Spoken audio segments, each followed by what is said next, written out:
I was not a member or am not a member of any Communist Party.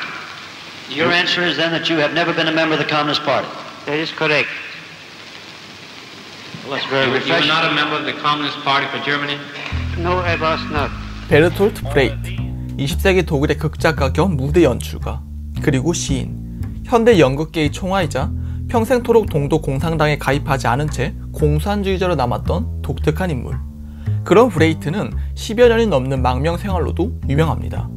1933년 2월 27일 독일 베를린의 국가의회 의사당이 불타는 방화 사건이 벌어지게 됩니다. 당시 집권당이었던 나치당은 일당 독재를 위해 이 사건을 공산주의자들의 모략으로 뒤집어 쓰였죠. 당시 공산주의자였던 브레이트 역시도 누명을 쓰고 망명길에 오르게 됩니다. 처음에 브레이트는 근처에 있던 덴마크로 이동하여 중남부 스벤보르에 정착했습니다. 여기서도 브레이트는 창작 활동을 멈추지 않으며 이른바 망명 문학을 이어나갔고 훗날 이때 적은 시들을 묶은 스벤보르 시집을 출판하게 됩니다. 그리고 여기엔 1934년에 적은 울름 1592라는 시가 수록되어 있습니다. 글이 길지 않으니 전문을 한번 낭송해 보도록 하겠습니다. 주교님, 저는 날 수 있어요. 재단사가 주교에게 말했습니다. 제가 어떻게 나는지 잘 보세요. 그리고 나서 그는 날개처럼 생긴 것을 가지고 높이 높은 성당 지붕 위로 올라갔습니다. 주교는 발걸음을 옮겼습니다. 그건 새빨간 거짓말이야. 인간은 새가 아니지. 어떤 인간도 절대로 날지 못할 거야. 주교가 재단사에 대해 말했습니다. 재단사가 죽었어요. 사람들이 주교에게 말했습니다. 야단 법석이었어요. 그의 날개는 부러져 나갔고 그는 박살난 채 딱딱한 성당 바닥에 쓰러져 있어요. 하! 종을 울리시오. 그것은 거짓말에 불과했소. 인간은 새가 아니오. 어떤 인간도 절대로 날지 못할 거요. 주교가 사람들에게 말했습니다. 시의 표면적인 내용은 단연 종교 비판입니다. 우리는 1903년 인류 최초로 라이트 형제가 동력 비행기로 하늘을 나는 데 성공한 이유를 살고 있지 않습니까? 현대인의 입장에서 저 주교의 말들은 과학의 발전을 가로막는 꽉 막힌 종교인의 전형에 불과합니다. 그렇다면 이런 표면 밑에 시적 심층, 즉 알레고리는 무엇일까요? 해석컨대 이는 나치당의 횡포에 무기력했던 당시 좌파 세력이었던 독일 공산당과 사회민주당에 대한 비판입니다. 극단적인 재앙이었던 대공황과 나치즘의 집권 이후 뭐든 안 될 것이란 비관주의가 지배했던 당대 좌파 세력의 정치적 무기력을 꼬집은 것이죠. 그러나 이런 해석이 전부일까요? 이 시는 독특하게도 내용이 아니라 울름 1590이라는 제목을 뜯어봐야만 하는 시입니다. 우선 울름은 비교적 말이 됩니다.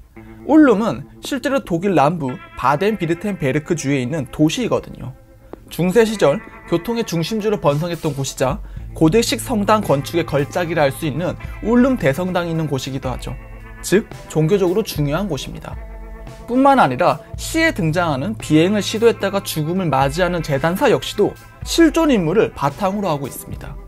18, 19세기 실제로 울름의 재단사였던 알브레히트 베를 블링거라는 인물은 평소 공공연하게 인간은 날 수 있다라고 주장했고 이를 증명하기 위해 1811년엔 일종의 행글라이더를 직접 발명하여 비행까지 시도했기 때문입니다. 처음에 베를 블링거는 울름 대성당 첨탑 꼭대기에서 뛰어내릴 수 있게 해달라고 요청했으나 교회 당국은 이를 거부했죠. 그래서 베를 블링거는 다뉴브강을 끼고 만들어진 군사 요새의 지붕에서 뛰어내리게 됩니다.